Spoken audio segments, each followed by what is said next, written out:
Greetings from eMedinexus, an IGCP group of publications. I'm Dr. K.K. Agarwal, Editor-in-Chief of the IGCP group. Welcome to our show, Chat with Dr. K.K. For today's chat, I have two experts in inflammatory bowel disease. Both of them are GI experts. To my right is Dr. Vineet Ahuja, who is a professor, Department of Gastroenterology and Human Nutrition, All India Institute of Medical Sciences, New Delhi. To his right is Dr. Vijay Yajnik, who is the Director, Crohn's and Colitis Center, Mass General Hospital, Harvard Medical School, Boston, US. Welcome to our show. So, Vineet, when we talk about today, in this segment, we are going to cover mainly inflammatory bowel disease, general aspects. So when we talk about inflammatory bowel disease, is it common in India? Because when we were in our medical school, Crohn's was practically non-existent. Ulcerative colitis always used to be misdiagnosed as amoebic colitis, giardia infection, and in very few cases we used to see actually ulcerative colitis. Is it really common in India now? Yeah, as you have said, inflammatory bowel disease consists of two kinds of diseases. One is ulcerative colitis, the other is Crohn's disease. If you look at the number of cases we have had of the studies done in India, then ulcerative colitis was always there in India, although maybe it was not recognized so much. One. Secondly, maybe the awareness was not so much amongst the general practicing people and even amongst the bigger hospitals. Two. Thirdly, the tools which were there for diagnosis were not readily available. When I talk of tools, means colonoscopy or sigmoidoscopy. So ulcerative colitis was there, and now also like we see plenty of cases of ulcerative colitis. Whereas the same thing does not hold true for Crohn's disease. Crohn's disease was definitely uncommon in India, maybe around 20, 30 years back. And all of us, when we were studying, if a diagnosis of Crohn's disease was made during examination, that candidate was sure to fail. This is a common story which circulates around, and that is true. But today, if you get a case and if you do not make a diagnosis of Crohn's disease, then you're surely going to fail. It has become that much so common and that much so there's so many such cases come to us. And these cases are seen much more. The Crohn's disease are seen much more in South India, whereas ulcerative colitis cases are seen much more in North India. So in terms of chronic diarrhea, so if I see in my practice 100 cases of chronic diarrhea, how many of them will end up with the diagnosis of ulcerative colitis and how many Crohn's disease? So when we get chronic diarrhea, we divide them into whether it is small bowel diarrhea or large bowel diarrhea. So say before that, let's go more basic. What is chronic diarrhea? Chronic diarrhea is whenever you have diarrhea which is defined as an increase in the stool frequency or change in stool consistency. Generally, we take a arbitrary value of more than three bowel movements a day. If that is there for a duration of more than 4 weeks, we call that as chronic diarrhea. If the symptoms of malabsorption are there, then it tells us that the diarrhea is most likely small bowel diarrhea. I'm not going into much details about it. However, if the patient has diarrhea with rectal symptoms like urgency, tenesmus, if there's blood in the stools, then you know that you're dealing. So to make it more simpler, can we say acute small intestinal is the same symptoms if they persist for more than 4 weeks, like means watery diarrhea, no less of mucus, no blood, no pain. Any kind of diarrhea persisting for more than 4 weeks is chronic diarrhea. Chronic diarrhea. No, in terms of small versus large intestinal, painless, effortless, pain. It may not be painless. It will have blood in the stools either. No, painless will be small intestinal. Yeah, small intestine will be painless, but if it is because sometimes tuberculosis can also cause a Crohn's disease, can also cause small bowel diarrhea. There may be episodes of pain, but the pain location would be very unlike in a small bowel diarrhea. In large bowel diarrhea, there is pain, then the pain location would be on the flanks. So large bowel diarrhea, if you get 100 cases, the commonest cause would be irritable bowel syndrome. That's a functional bowel disease. If we take, let's say, 50 cases of which would be attributed to irritable bowel syndrome, then the next commonest cause today, I would say in India, would be, in terms of chronic diarrhea, not acute diarrhea, would be ulcerative colitis. Thereafter, we can think in terms of Crohn's disease, intestinal tuberculosis, and if the patient is elderly, then we have to also rule out malignancies. So again, I come back to 100 cases of chronic diarrhea. What is the chances of having ulcerative colitis? Chances of having ulcerative colitis, as such, I would not be able to give you a figure for 100 these kind of cases, but yes, maybe like we have a prevalence of around 42 per 100,000. In 1 lakh population, there would be 42 cases of ulcerative colitis. And Crohn's? Crohn's, the definite prevalence is not known, but would be somewhere roughly. If I just, I would guess, I would say this figure because this figure is not available, would be 5 to 10 per 100,000. And what about in US, Vijay? Thank you for the opportunity. What we see is, I'll just try to summarize what we initially talked about. In any world, any population, first of all, Crohn's disease and ulcerative colitis were initially thought to affect Jewish people. That was the original idea, but it's now expressed in every community: African American, Indian, Chinese, anybody can get it. In every community study, ulcerative colitis comes about 40 years before Crohn's disease. So ulcerative colitis came in Europe in the late 1800s, and early 1900s, Crohn's was described. Similarly, we saw ulcerative colitis more in the 1960s in Delhi, and now we are seeing 40 years later a little mixed picture. Second thing I want to say is that for us, when you have chronic diarrhea, the majority of patients have irritable bowel syndrome. We have about 1.2 people in America that have Crohn's disease or ulcerative colitis. It's 50-50 split. So our percentages are about 1 in 100 would have either Crohn's disease or ulcerative colitis. 1 in 100 of population or 1 in 100 of chronic diarrhea?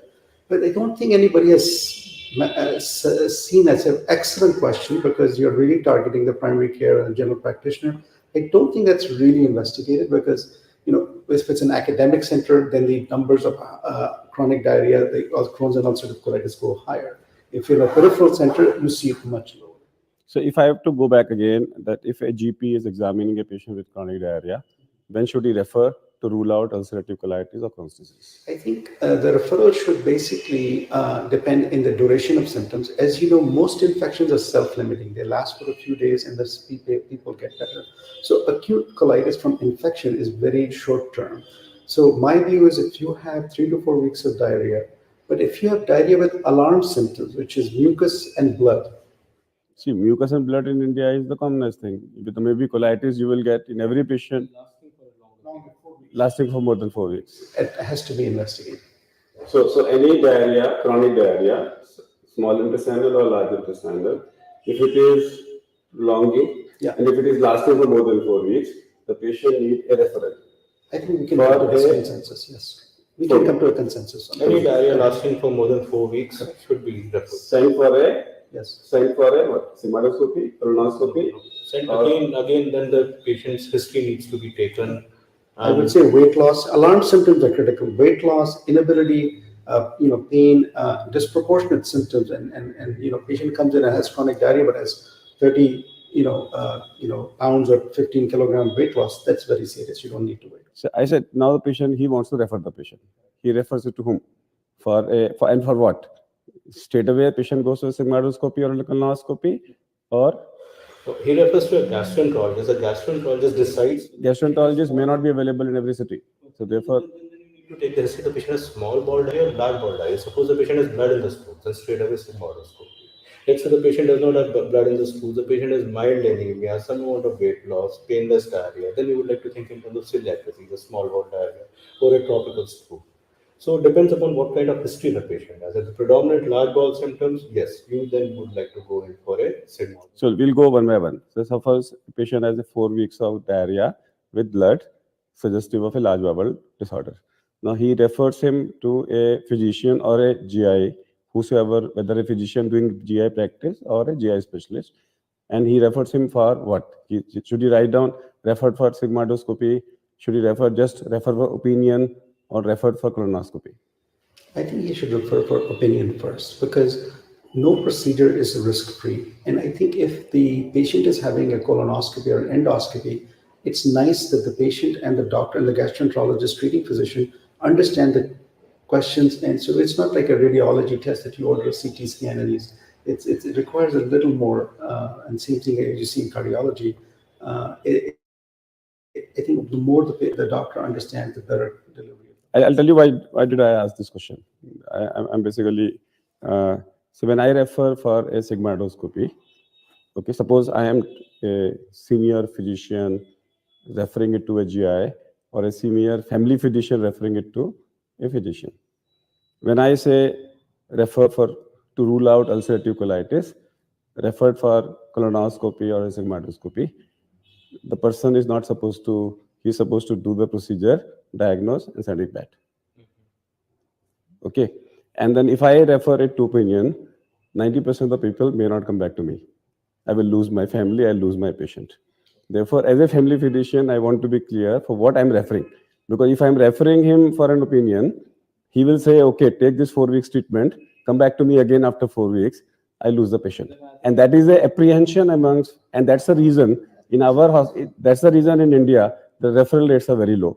Because people are afraid my patient is not going to come back. In that case, one should follow the algorithm that if a patient has chronic diarrhea and the physician is sure that the patient has large bowel diarrhea in terms of blood in the stools or rectal symptoms like urgency, frequency, and tenesmus, adequate course of antibiotics has been given. When I say antibiotic, adequate course is minimum 5 to 7 days of imidazole, that is metronidazole or citronidazole, along with the quinolone has been given.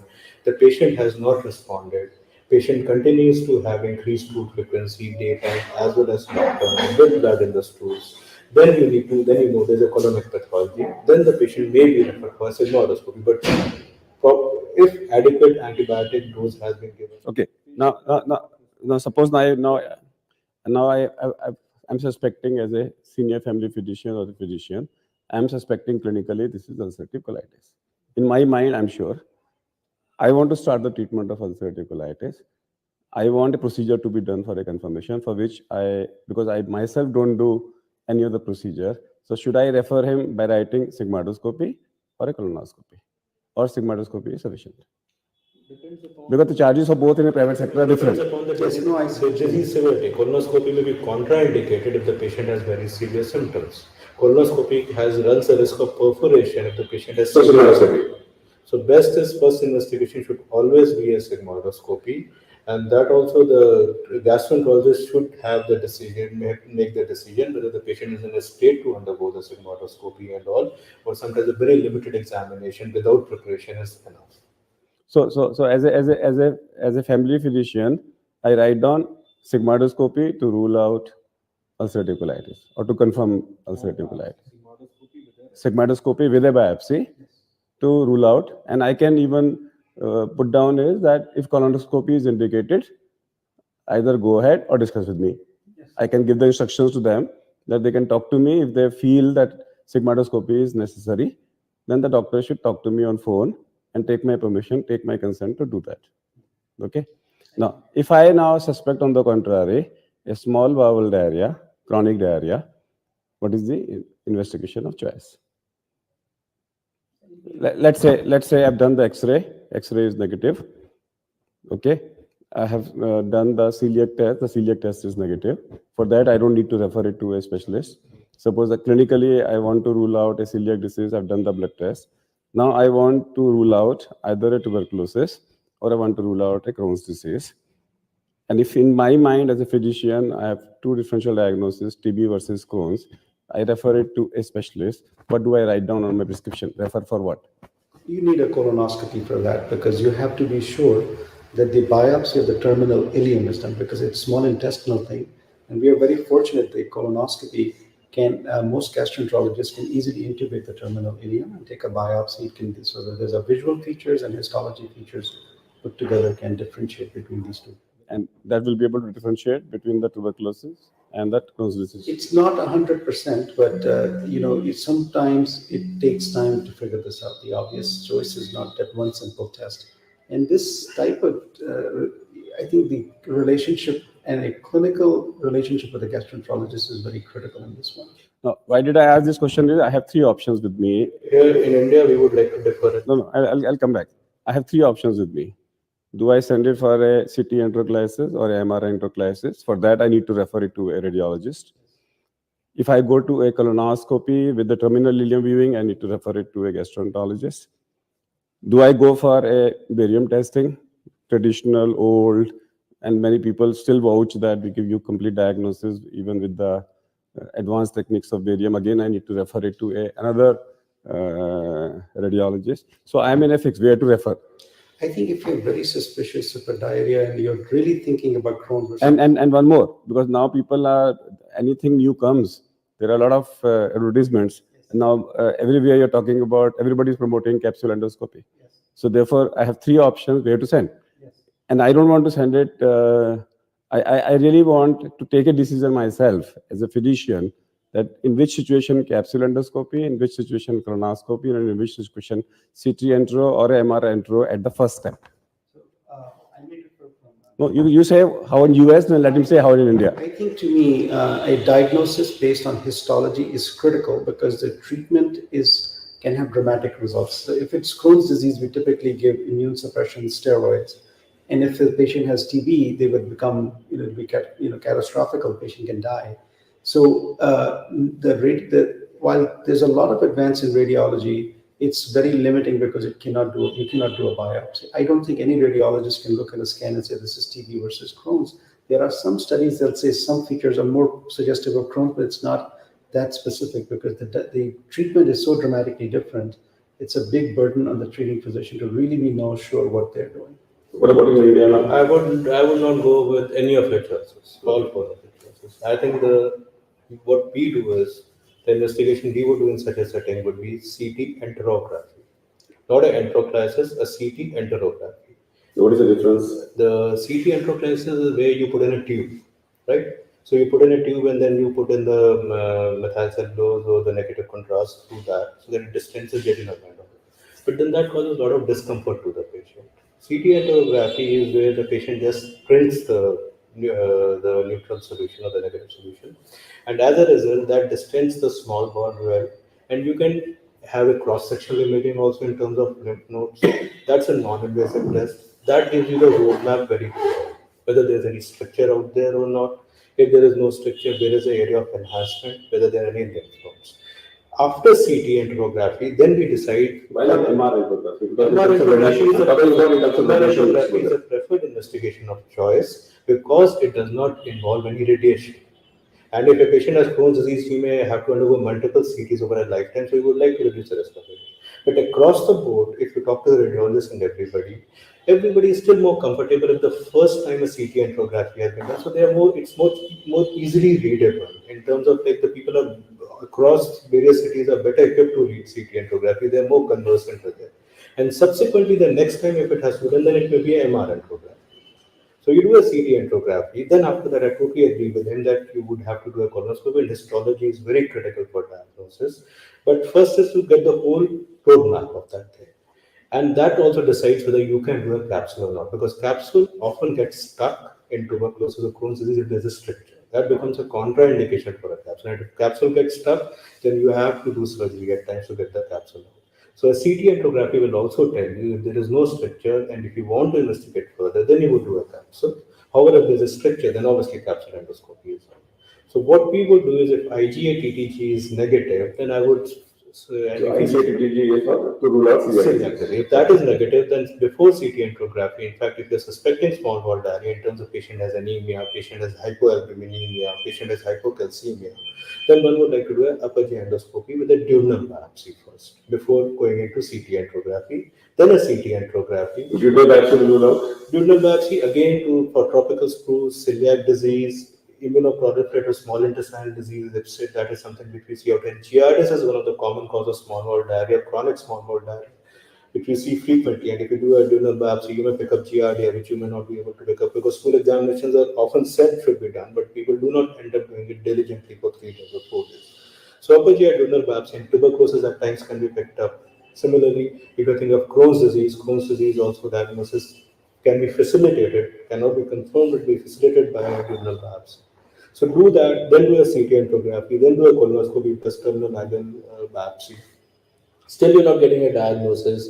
There are signs in terms of the patient has symptoms in terms of patient has abdominal pain, weight loss. There are signs in terms of like the patient has anemia.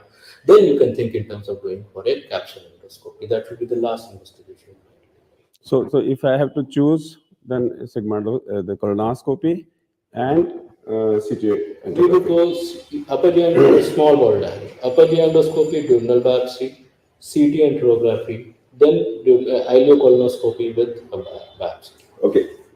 if I say in India, that whatever you do, whatever statistics they may have in US, in India, when you end up into a Crohn's disease, you end up into a treatment of a tuberculosis first. In most of the cases, not all, in many of the cases, there is a trial. So here, there I want to come back is there a role of gene expert test? When you take a biopsy, is there any guidelines available? These guidelines has to come from India because We don't see this, so we don't really have, you're correct. I think, but molecular techniques like PCR could potentially help, but I think it has to be done at a very, an established lab. it is not. In India, it is established. It is now coming as because for MDR and for XDR-TB, and then Clinton Foundation is working with most of the top institutions, and they have really the charges are only 2,000. It's fixed by the government. Now the government is coming out with guidelines. I know the gynae guidelines are almost over. They are now coming out with guidelines. The government of India, the CDT. I'm part of the group which is making the guidelines that we made by Dr. S.K. Sharma. Yes. So is there anything we are trying to work on a diagnosis of tuberculosis? Because if you do a biopsy and if you do a gene expert and if a study can be done in the country and it can rule out tuberculosis, it will really help. What we have put in the guidelines for abdominal TB, for gene expert, we recently completed a study whereby we took biopsies, colonic biopsies from patients with tuberculosis, from patients with Crohn's disease, and other biopsies where colonoscopy was being done just to study what happens to when you do a gene expert. So gene expert was negative in other diseases, but was positive in TB, but in only 4 out of 37 cases of TB, suggesting that the sensitivity is very poor. So gene expert right now has been validated for pulmonary, for the sputum samples. For extra pulmonary samples, the validation study is going on. Our initial data on colonic biopsy suggests that it is very specific, but it is not very sensitive. So if positive, this confirms. If negative, it may not. Positive, again, as a standalone test, I won't say it confirms. It is not like sputum sample or something like that. It just suggests. That is the problem with the standard tuberculosis. Yeah, but if the specificity is very high, then we got like this is the first of the studies. You need more larger number of, because this is so the recommendation which we have made after discussion. The recommendation is a gene expert right now as a standalone test for colonic tuberculosis or intestinal tuberculosis, even if it is not necessary, and if it is positive as a standalone test does not confirm the presence of colon. It suggests it's something like Montrose test at the moment. Yes, over a period of 1 year, the thing may change as you get more data. But as of today, the best test you have in terms of confirming tuberculosis, if you get a biopsy which shows K18 granulomas, if you find acid-fast bacillus stain positive on those biopsies, or you do a chest X-ray and you find concomitant pulmonary tuberculosis. Gene expert by itself is a good test, but for pulmonary tuberculosis, it requires more study. What about blood testing? Are you using blood testing for interferon gamma? no, that is all the serological tests in India are banned, and interferon gamma is only to be used to suggest. Again, if you're suspecting, if you want to add something, but not. If you had a colonoscopy with a positive inflammation, there's an ulcer, there is a inflammatory mass, and my PCR was negative, or gene strip was negative, and I would first do a blood test with interferon gamma before I would consider the diagnosis of Crohn's, because if blood test is positive, then you have to treat for TB before you can. We don't have that, but we have ample number of patients and data to suggest that. But interferon gamma release assay, again, like we find it positive in Crohn's disease patients also, and these are patients who have been followed up for years. So we know, we are very sure about the diagnosis. There is a recent paper from. There are 2 meta-analyses which are available. They have shown that there is a value. At least the published literature guides us that as you know, we talk about sensitivity, specificity, but there is another very important statistical test called positive predictive value and negative predictive value. What is the positive predictive value for Crohn's? In my practice is very high because everybody has Crohn's disease. Here, the positive predictive value of Crohn's is low, but the positive predictive value for tuberculosis is very high. So you have to put the situation in context. That's where I'm coming to, because in your practice, you would see 1 case of TB a year, intestinal TB a year. 1 case every other year, maybe. Every other year. So here, let's say if I get 10 new cases a week, I would say 5, 10 new cases of this kind of disease a week, then I would be seeing 5 cases of tuberculosis and 5 cases of Crohn's disease, right? And as you know, interferon gamma is a Th1 response. Yes. It's something which can be released both in tuberculosis and in Crohn's disease.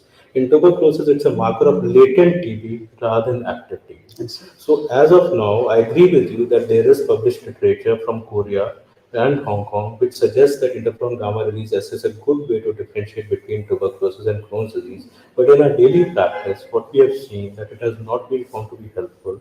In fact, when we included patients in the vedolizumab trial, then most of our Crohn's disease were IgRA positive.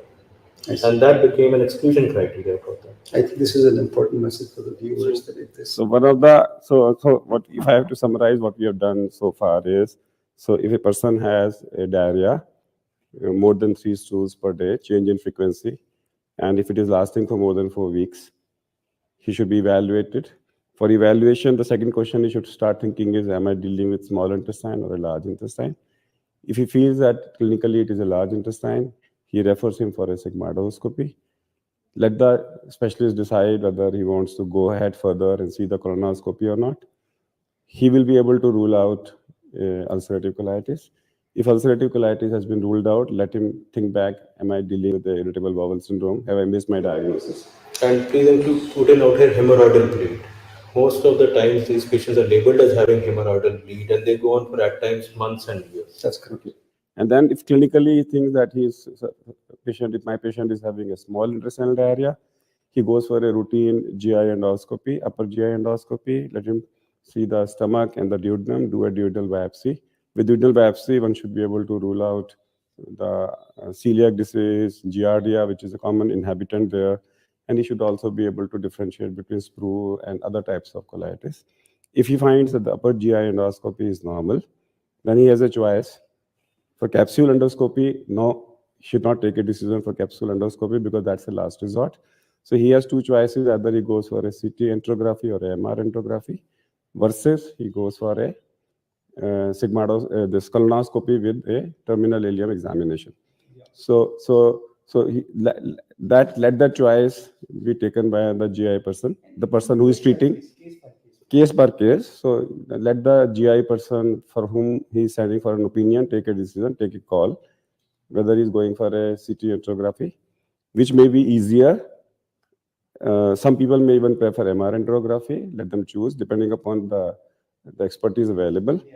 Once they diagnose that this is a terminal ileum involvement, then let it be differentiated between tuberculosis versus Crohn's, because the management of both are different.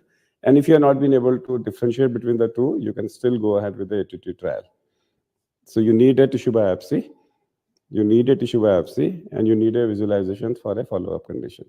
Is this the correct approach as algorithm? We would agree on this. I Yeah, think you're very very excellently summarized. I thank you. Yeah. So we need, apart from them, we have done the GI endoscopy, we have done everything, but we still, don't we need to rule out chronic pancreatitis, calcific, or to HIV in these cases? So if you look at the flow chart of the algorithm, what we also do is that initially when we are before the CT scan or something, one may also do if the patient particularly complains of abdominal pain radiating to the back, or patient complains of steatorrhea, foul smelling stools, so there's still a lot of fat in the stools. Then in a simple abdominal X-ray at times gives you the diagnosis. An abdominal X-ray will show, plain abdominal X-ray will show pancreatic calcification. In cases with small bowel diarrhea, we also advocate to do a HIV serology test so as to rule out a HIV enteropathy that is also a cause of chronic diarrhea in these patients.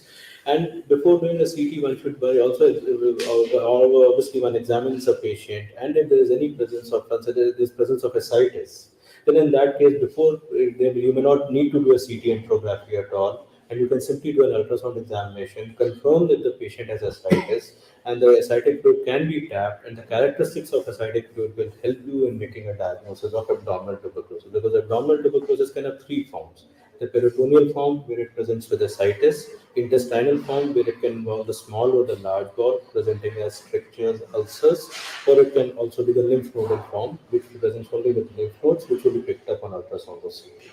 So these are other investigations which should be kept in mind while investigating. Yeah, I add one more point to this. So, if the focus of the discussion today is chronic diarrhea, there's a very old test that we used to do. We used to do right stain on the stool or stool fecal leukocytes.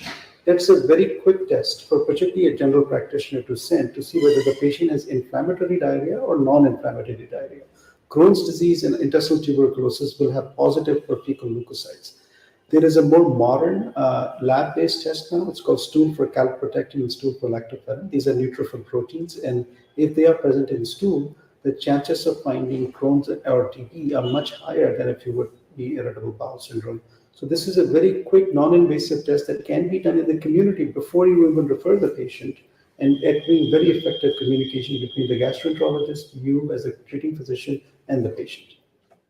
When you are evaluating a small intestinal diarrhea, you don't forget to do a abdominal X-ray to look for any pancreatic calcification, and don't miss to do an ultrasound to look for presence of lymph node, which can be suggestive of tuberculosis, ascites, because peritoneal tuberculosis can be diagnosed easily with the abdominal ultrasound. And yes, and chronic diarrhea with weight loss, always HIV needs to be ruled out. In any way, when you're suspecting a tuberculosis, HIV has to be done, because in every case of suspected tuberculosis, you need to do an HIV. In every positive case of HIV, you need to rule out tuberculosis. And don't forget, the simplest test, which may even be done as the first test, is to find out leukocytes present in the stool. And if leukocytes are present in the stool, then you know that this is an inflammatory diarrhea. And today, if you don't want to do a simple leukocytes, you have sophisticated tests, which also indirectly tells you about the presence of leukocytes in the stool, and that is stool prolactin test. So if you do all these tests and combine everything together, you should be able to manage a case of chronic diarrhea very well. And remember, a good family physician is the one who suspects and refer the patient to a specialist in time, and your patient will never leave you. He'll always come back to you because you suspected in time and refer the patient in time. And just to add that if the person is elderly, of course, you need to rule out a cancer, which is very, very common, for which in any way the colonoscopy will become the investigation of choice. What we have done in this segment is basically how to approach to a patient with chronic diarrhea. So after watching this module, all the practicing family physicians should be able to timely refer a patient with chronic diarrhea. That's all in this show. We'll come back with one more module. Till that, goodbye. Thank you. So let's thank Vineet for being here with us in this show, and also Vijay for being here with you.